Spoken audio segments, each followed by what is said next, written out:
ada yang jalan pintas, ada yang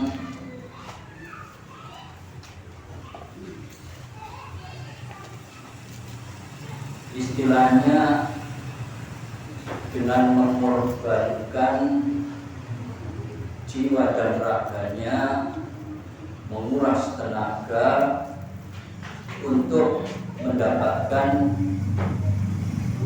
rezeki. Tapi sebagian kaum muslimin kadang tidak menyadari bahwasanya kita lahir di dunia ini sudah ditanggung rezekinya oleh Allah Subhanahu wa taala.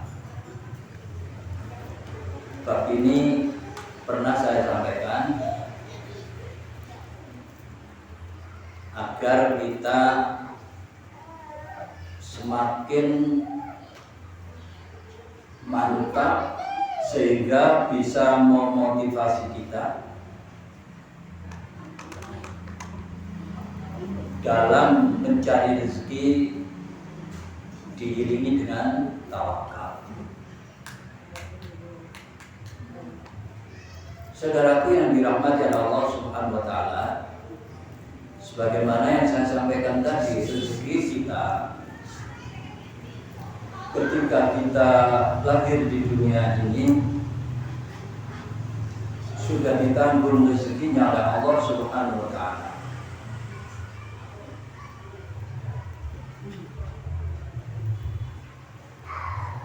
Sebagaimana firman Allah Subhanahu wa taala dalam surat Hud ayat 6, wa ma min dabbatin fil ardi illa 'ala Allahi rizquha. Tidak ada satupun yang bergerak di muka bumi ini illa 'ala Allahi rizquha, kecuali Allah yang menanggung rezekinya.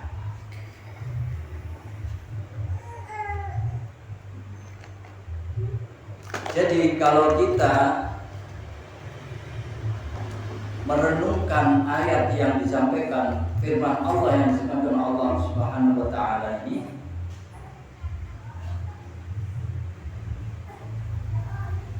memotivasi kita,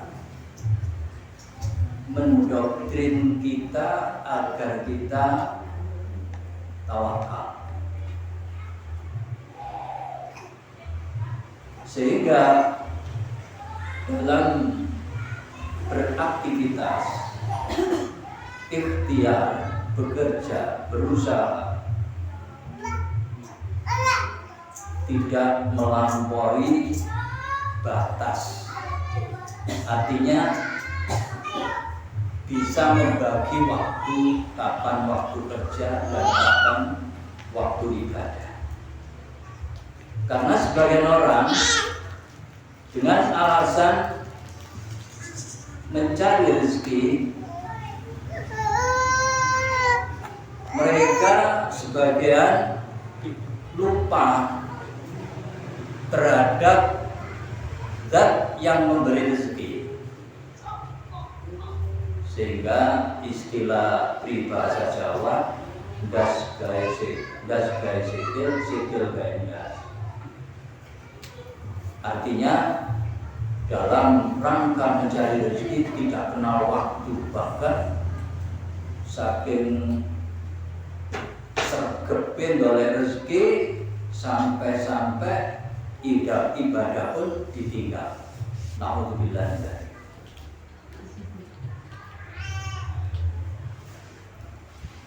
Dalam hadis dari Ibnu Mas'ud radhiyallahu anhu, Nabi Shallallahu Alaihi Wasallam bersabda tentang proses penciptaan manusia.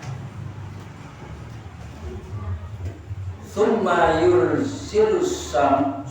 yursilul malaku fayanfukhu fihi ruha wa yu'maru bi arba'ati kalimatin bikatbi rizkihi wa ajalihi wa amalihi wa syakiyun au sa'idun. Kemudian diutus malaikat ke janin untuk meniupkan roh dan diperintahkan untuk mencatat 4 takdir. Mencatat 4 takdir. Takdir rezekinya, ajalnya, amalnya, dan kecelakaan atau kebahagiaan. Hadis riwayat Muslim. Hadis nomor 6893.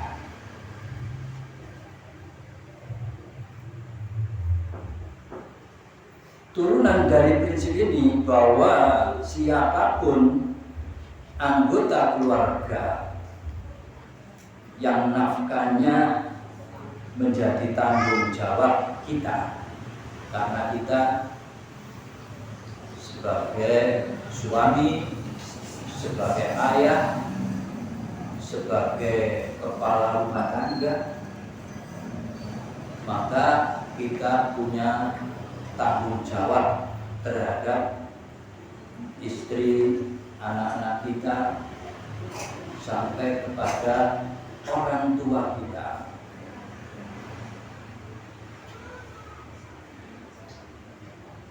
Tanggung jawab kepala keluarga. Hakikatnya, siapa yang memberi rezeki? Hakikatnya yang memberi rezeki mereka semua adalah Allah, bukan kepala keluarga, bukan ayah, bukan suami, tetapi pada hakikatnya yang memberi rezeki itu Allah.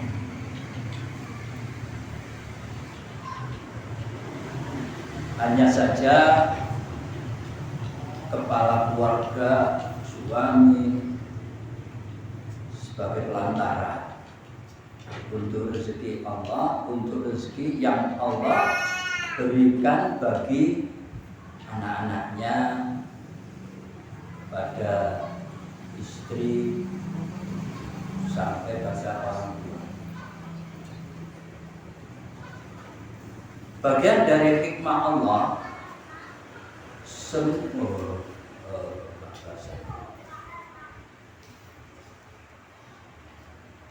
yang berkaitan dengan masalah rezeki ini ada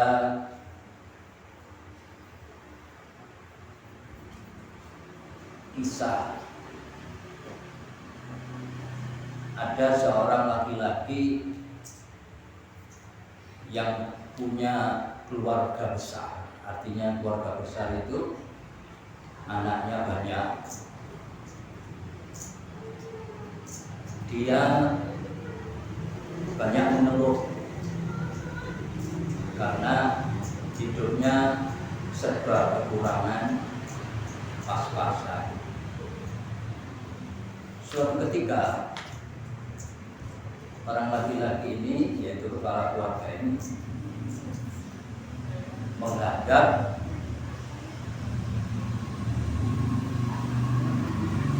kepada seorang ulama, yaitu generasi tabi'in yang bernama Ibrahim Adham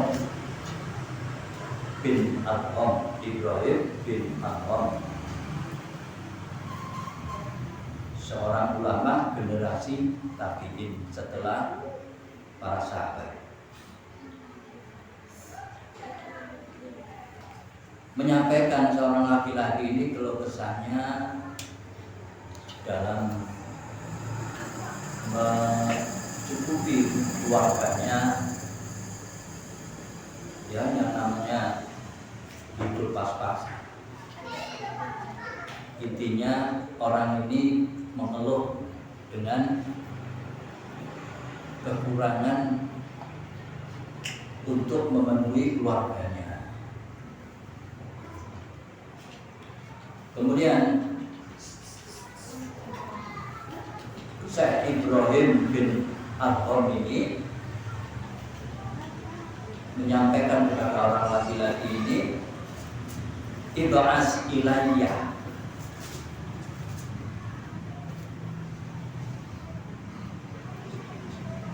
ib'as ilayya minhu man laisa rizquhu ala Allah. Kata Syekh Ibrahim bin Adham ini, ib'as ilayya, bawa ke sini salah satu dari anggota keluarga anaknya, bawa ke sini anaknya. Siapa di antara mereka yang tidak mendapatkan rezeki dari Allah? Fasakata rajul. Kemudian seorang laki-laki ini diam. Karena ketika Syekh ini mengucapkan seperti itu, dia sudah paham bahwasanya rezeki itu ditanggung oleh Allah. Seberapa banyaknya anak, seberapa besar biaya yang harus dikeluarkan, pada kenyataannya mereka bisa makan, intinya bisa makan, nggak sampai berkurang. Makanya ketika disampaikan bahwa di sini, siapa anakmu itu di antara anakmu yang belum mendapatkan rezeki dari Allah. Jadi intinya semua mendapat, dia nggak bisa jauh.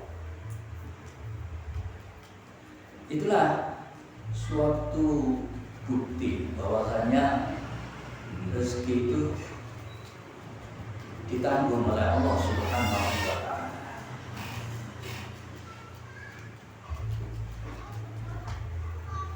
Kalau seperti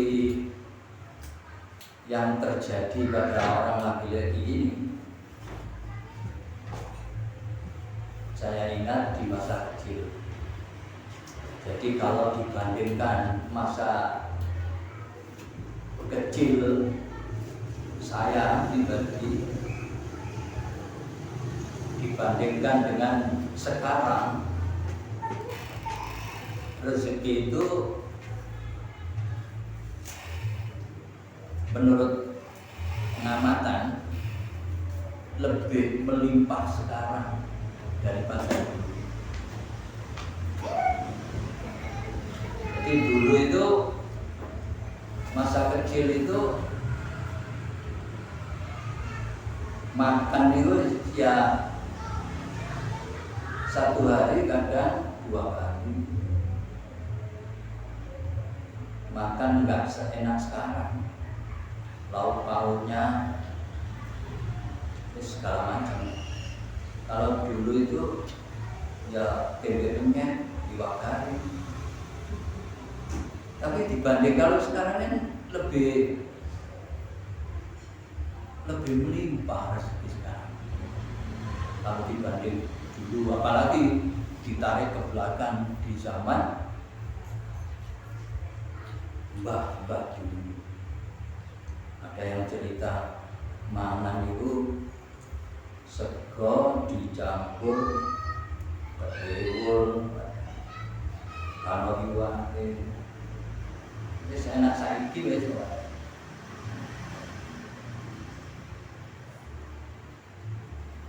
Oleh karenanya kalau mengingat di zaman dulu, insya Allah kita tidak banyak keluh kesah.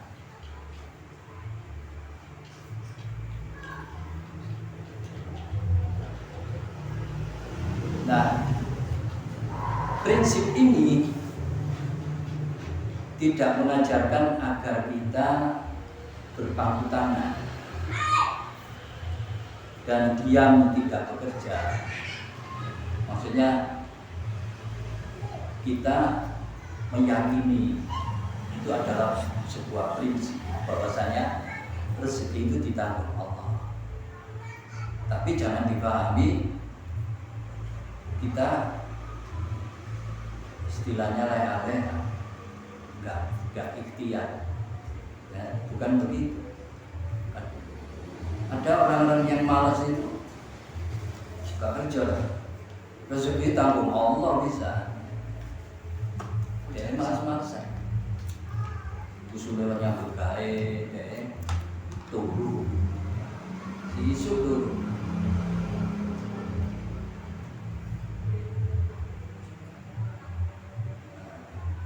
Tetap kita disuruh untuk bekerja, usaha.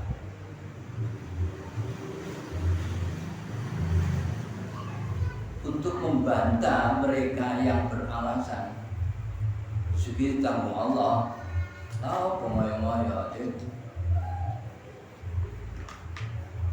ngono ya ngono, tapi gak kaya ngono menurut. Benar. Jadi untuk menanggapi ucapan semacam itu, yang pertama, benar rezeki itu manusia telah ditakdirkan, tapi takdir itu rahasia Allah. Takdir itu rahasia Allah yang tidak kita ketahui. Sementara sesuatu yang tidak kita ketahui tidak boleh dijadikan alasan. Males-malesan, gak mau usaha, gak mau ikhtiar. Nomor 2, Nabi SAW menjelaskan bahwa tawakal tidak menghilangkan ikhtiar. Jadi ikhtiar dulu, kata Nabi, baru tawakal.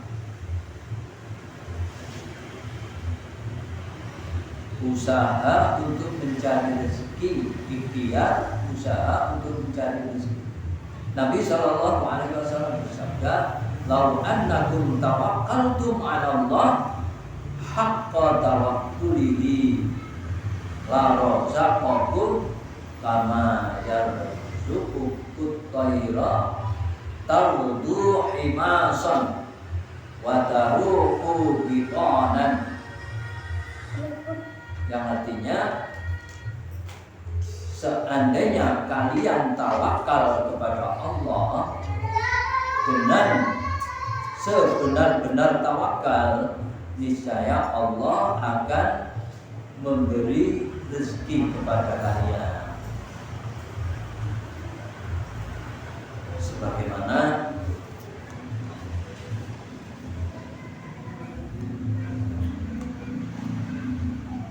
seekor burung,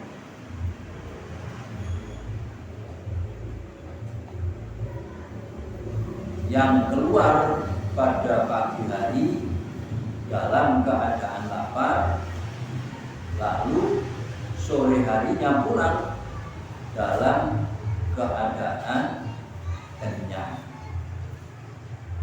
Ya, di sini diriwayatkan oleh Imam Tirmidzi,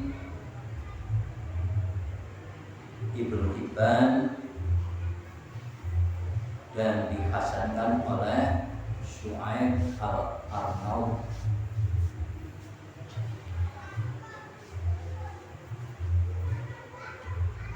Jadi masa ini dapat kita ambil hikmahnya. Masa kita manusia yang diberi akal oleh Allah kalah dengan burung?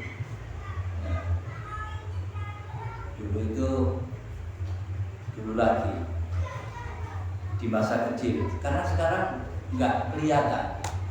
Dulu itu ada serombongan burung dari arah selatan ke arah utara, pagi berangkat. Jadi persis yang dikatakan dalam hadis ini. Dulu seperti itu, arah-arahan. Sekarang sudah tidak ada lagi. Sore hari juga begitu. Sekitar jam 4 dari arah utara ke selatan. Itu setiap hari seperti itu kelihatan. Tapi sekarang nggak pernah kelihatan. Kalau mereka kan dilihat. Tambahnya ngalir. Untuk baris. Oh, gak lewat kene ya burungnya. Juga lewat kene kan. Alhamdulillah sama. Oh, si ono lamaran. Yo, si ono. Si boleh. Tapi gak sebanyak dahulu. Iya. Soalnya di selatan itu ada cacing, jadi kalau hari ini mungkin.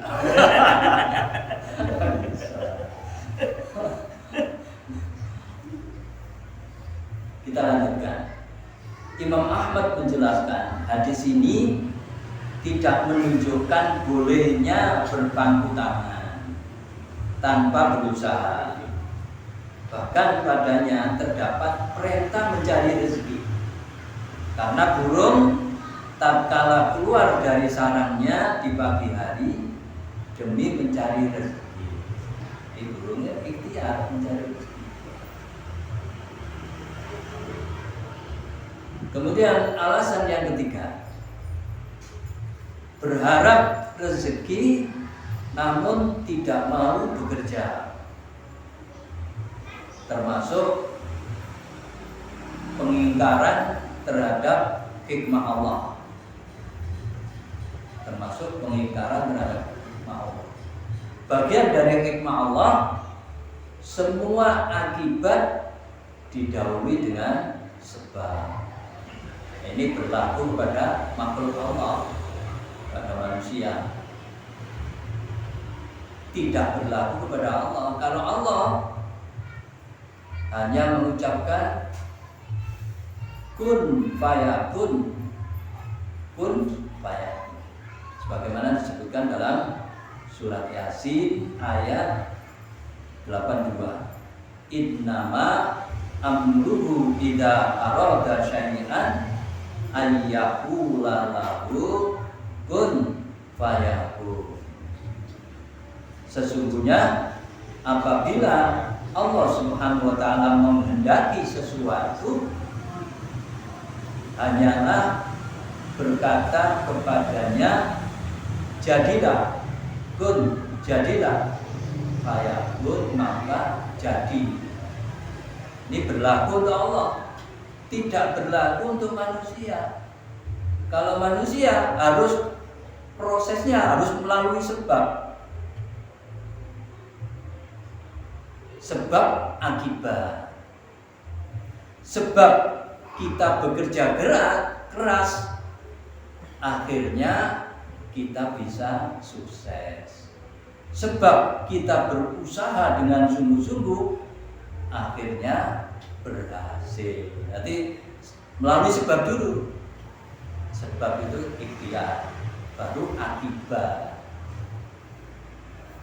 Itu berlaku untuk kita sebagai manusia. Maka bekerja itu sebab, hasil akibat.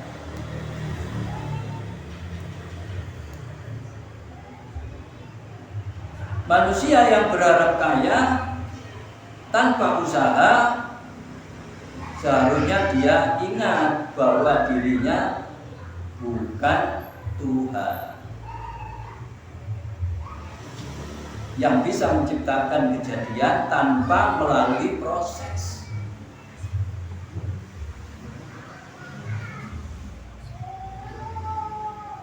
Jadi itu konsep yang pertama. Jadi intinya konsep yang pertama, kita mengimani, kita meyakini bahwasanya rezeki itu ditanggung oleh Allah Subhanahu wa taala. Semua makhluk yang berakal maupun makhluk yang tidak berakal, rezekinya ditanggung oleh Allah Subhanahu wa taala. Kemudian konsep yang kedua, setiap jiwa tidak akan mati sampai dia menghabiskan semua jatah rezekinya. Jadi kita sebagai manusia tidak akan mati selama rezeki yang ditanggung oleh Allah itu masih ada. Jadi kalau sudah ajal tiba, berarti rezekinya sudah putus. Adapun yang peninggalnya, harta peninggalannya itu bukan rezekinya dia, rezeki orang lain.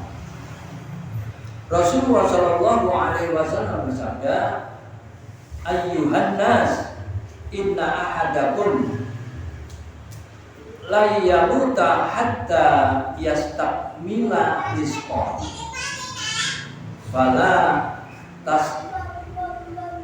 tabtikur rizqah.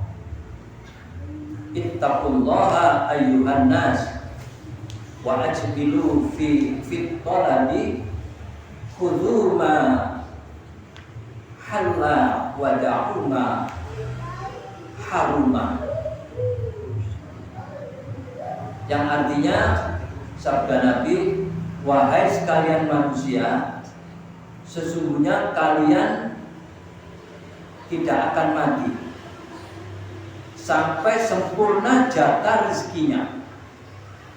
Karena itu jangan kalian merasa rezeki kalian terhambat, dan bertawakallah kepada Allah, wahai sekalian manusia. Carilah rezeki dengan baik, ambil yang halal dan tinggalkan yang haram. Hadis riwayat Imam Baihaqi dalam Sunan Al-Kubra, disahihkan oleh Al-Hakim dalam Al-Mustadrak, disepakati oleh Imam Az-Zahabi.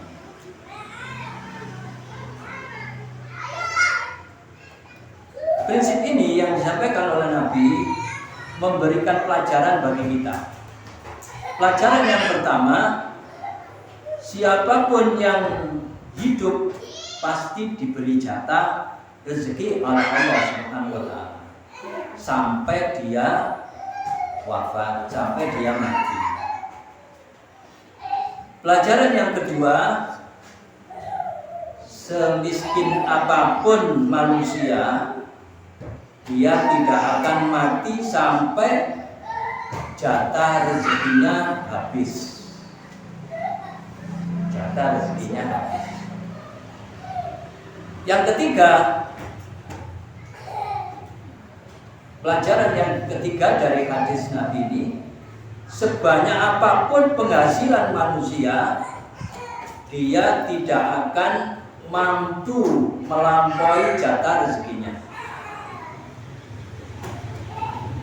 Kemudian pelajaran yang keempat, rezeki para hamba tidak akan pernah tertukar.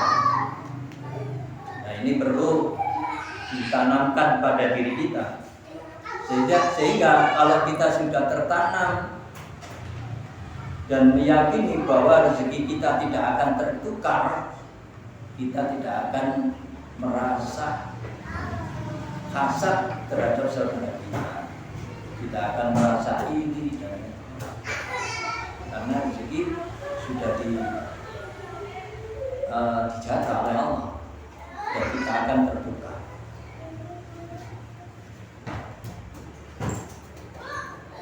Syekh Shaleh Al-Maghamisi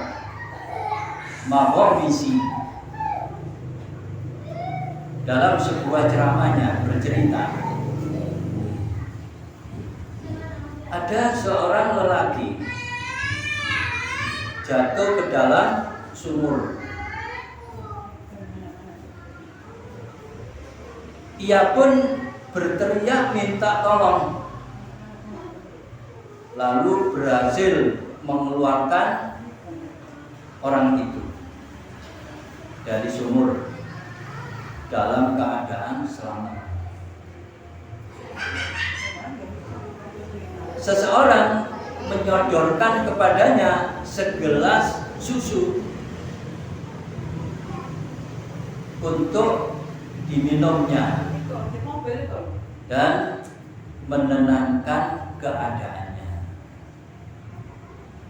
Jadi orang kejegur sumur, kemudian minta tolong, kemudian berhasil ditolong oleh masyarakat. Kemudian untuk menenangkan hatinya biar tidak gemetar, bakal demen, dikasih susu. Setelah tenang, orang yang kejegur sumur tadi, orang-orang bertanya, piye toh ceritane? Kok sampai nyungsep sumur ini? Ya apa ceritane? Terus cerita. Jadi cerita itu dipraktekno pisan. Dipraktekno. Asale ngene lho aku mancik ono lambene sumur. Dipraktekno, barang dipraktekno kepreset, kejegur maneh.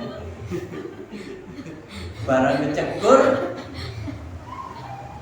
qadarullah mati. Gak jalur telung langsung mati. Yaitu idza jaa ajaluhum la yastakhiruna sa'atan wa la yastaqdimun. Ketika ajal itu tiba, tidak bisa diundur, gak bisa dikurangi. Nah, ini menunjukkan apa hikmah di balik ini? Ini menunjukkan bahwasanya jantar dia diselamatkan oleh Allah, mengambil jatah rezeki yang terakhir. Apa jatah rezeki yang terakhir? Minum susu. Setelah minum susu langsung mati. Nah, berarti jatah sentak isan. Jadi orang yang meninggal itu jatah rezekinya sudah habis. Yang ini tadi dalilnya.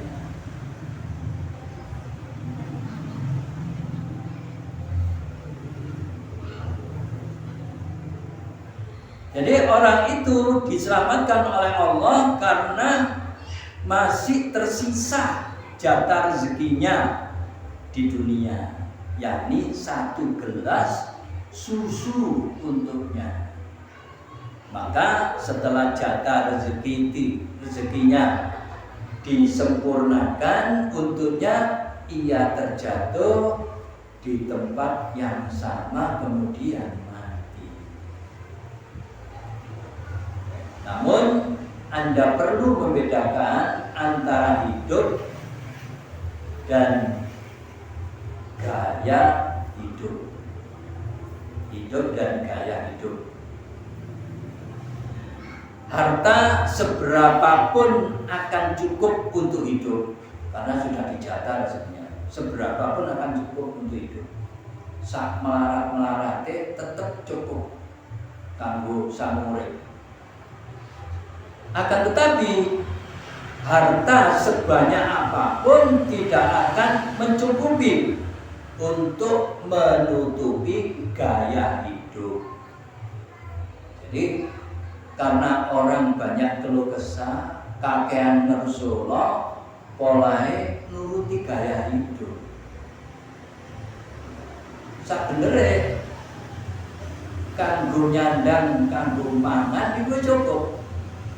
Gak banyak neko-neko. Kalau merasa kurang, akhirnya ngersula, akhirnya gak bersyukur kepada Allah.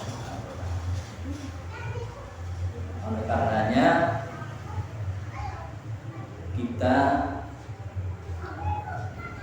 hendaknya selalu bersyukur kepada Allah Subhanahu wa taala di saat kita diberi rezeki oleh Allah Subhanahu wa taala.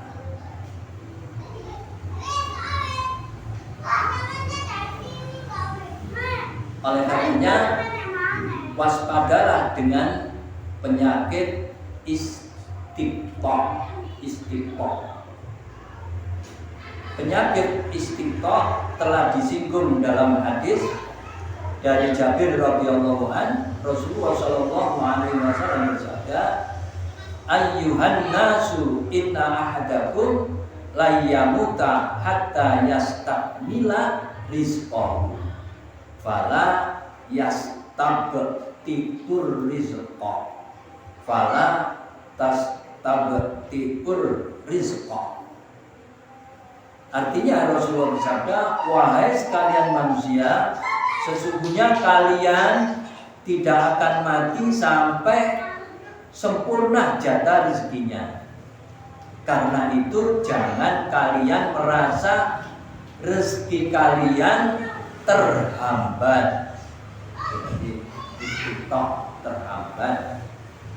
Hadis riwayat Baihaqi dalam Sunan Al-Kubra. Kalimat fala tastabtikur rizqah yaitu larangan untuk istiqtoh. Apa itu istiqtoh? Istiqtoh adalah keinginan untuk cepat sukses. Keinginan untuk cepat sukses sebelum waktunya.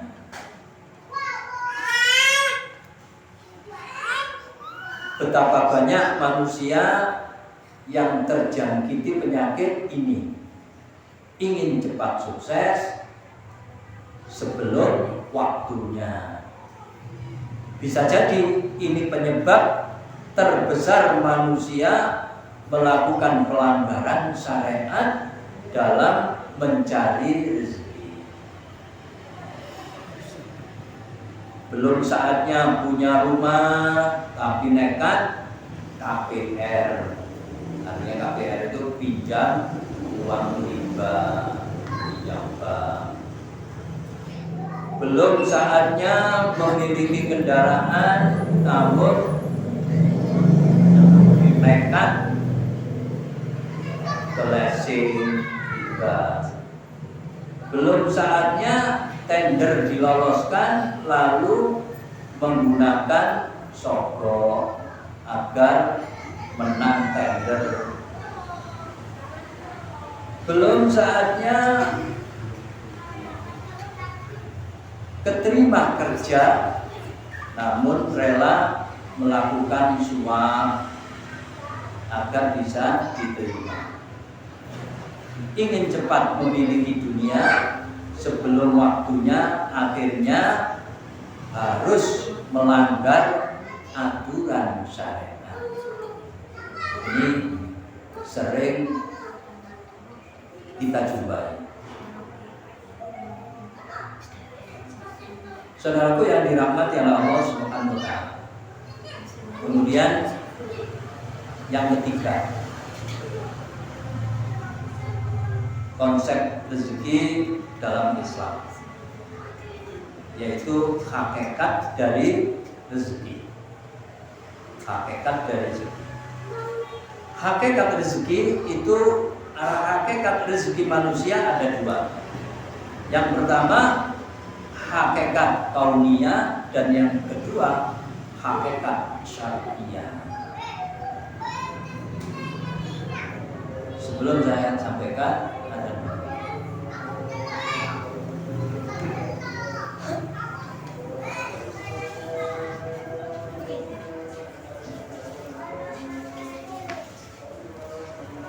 hakikat itu adalah apa yang kita konsumsi, yang kita gunakan, atau apapun yang melayani diri kita, kendaraan, peralatan, Sementara apa yang kita kumpulkan belum tentu menjadi jatah rezeki kita. Misalnya kita bekerja mendapatkan hasil yang melimpah, itu belum tentu menjadi rezeki kita. Karena tidak semua hasil yang kita kumpulkan kita yang akan mengkonsumsinya atau menggunakannya. Seperti ini hakikat rezeki yang dijelaskan oleh Rasulullah SAW, sebagaimana yang disebutkan dalam hadis dari Abdullah bin Sikhir radhiyallahu an, Nabi SAW bersabda, yaqulu ibnu Adam, mali mali. Qala wa halaka ya ibnu Adam min malika illa ma akalta fa'afnaita au labista fa'ablaita au tasaddaqta fa'amdaita. Yang artinya manusia selalu mengatakan hartaku, hartaku.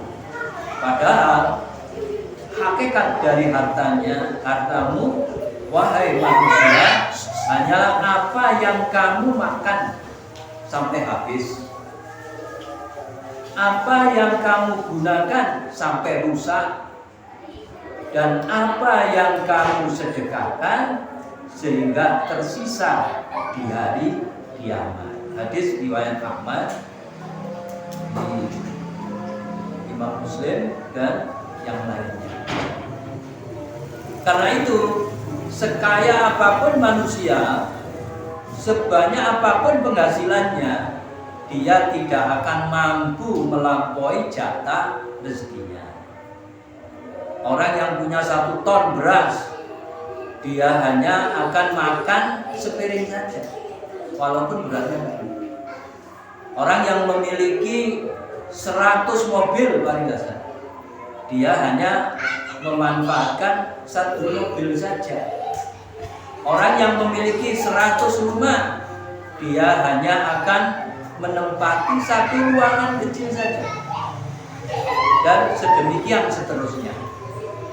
Sementara sisanya bukan dia yang memanfaatkannya, meskipun dia yang memilikinya.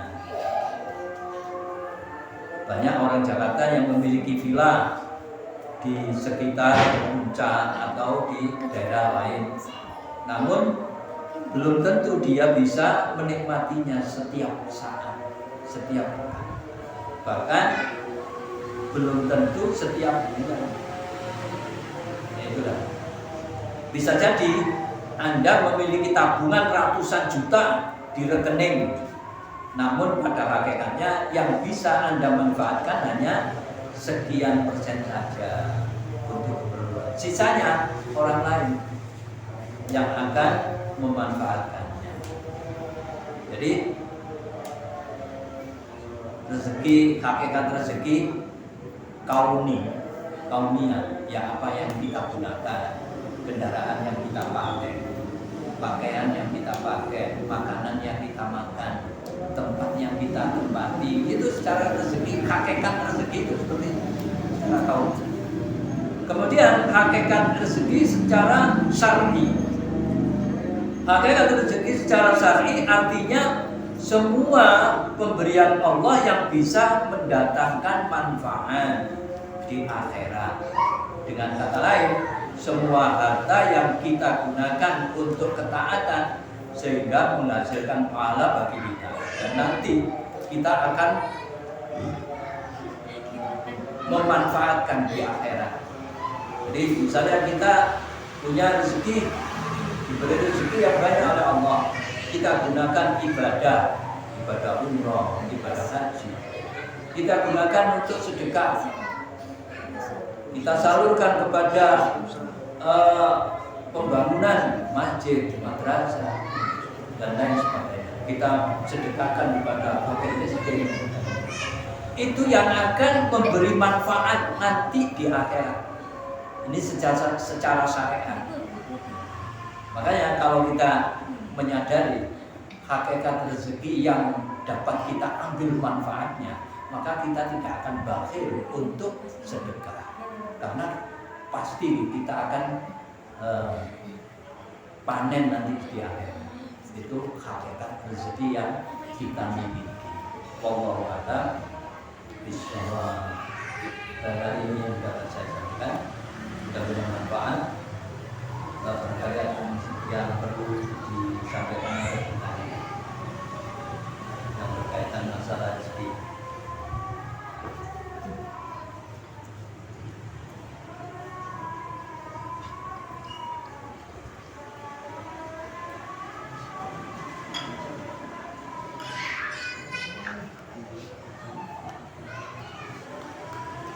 Cukup kita tutup dengan doa. Subhanallahumma wa bihamdik, asyhadu an la ilaha illa anta, astaghfiruka wa atubu ilaik. Wassalamualaikum warahmatullahi wabarakatuh.